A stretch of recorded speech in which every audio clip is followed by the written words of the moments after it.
Saya sangat tertarik sekali Nina Tamtam ya, tapi saya sangat bagus, tapi saya ke dalam modal utama. Nah, gini ya teman-teman, kalau Anda terkendala modal, saya mau jelaskan. Sebenarnya PTBS ini adalah sebuah peluang usaha yang mana kita di sini bergabung bukan karena kita sukses. Kita bergabung bukan karena kita sudah banyak uang. Kita bergabung bukan karena kita punya modal. Justru kita ini pengen gabung PTBS karena kita ini memang tidak punya uang. Karena kita ini memang masih kekurangan uang. Karena kita memang butuh perubahan. Lalu bagaimana caranya? Mudah sekali memahaminya, gampang. Saya ada sebuah cerita, ya.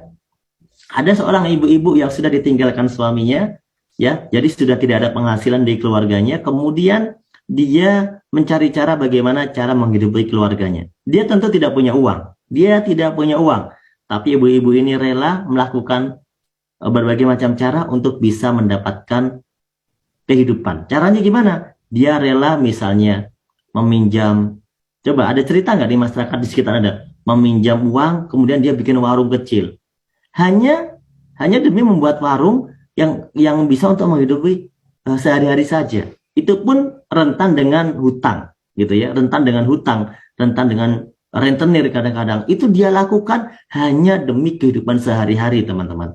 Anda bayangkan, dan membuat warung itu nggak cukup hanya dengan 2 juta, ya. Mungkin ya paling kecil lah 2 juta itu bikin warung kecil gitu ya. Tapi itu juga tidak menjamin untuk bisa mendapatkan miliaran seperti di PTBS. Itu pun dilakukan oleh banyak orang, teman-teman. Anda bayangkan. Maksud saya adalah, seorang ibu-ibu tadi itu punya pola pikir, dia mau melakukan apapun demi menyambung hidupnya. Ya, hanya demi menyambung hidupnya. Bukan demi dapat mobil, bukan demi dapat rumah. Nah, itu sangat jauh. Nah, ada juga kisah bapak-bapak yang dia dapat pekerjaan di luar kota. Ketika dia dapat pekerjaan di luar kota, dia awalnya tidak punya uang. Dia tidak punya uang, kemudian dia tidak punya uang, dan akhirnya dia memaksa bagaimana caranya bisa kerja di luar kota. Kenapa? Karena kalau dia tidak bekerja di luar kota, maka dia tidak akan punya penghasilan. Apa yang dilakukan? Dia pinjam ke sana kemari ke tetangganya, dia bilang saya mau dapat kerjaan, ya kan, saya mau dapat kerjaan, nanti habis gajian nanti dibayar, hanya demi dapat kerjaan yang gajinya juga nggak sampai miliaran keuntungannya.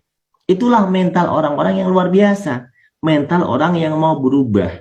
Nah, kenapa? Karena kalau bicara uang 2 juta ini, saya yakin Anda semuanya punya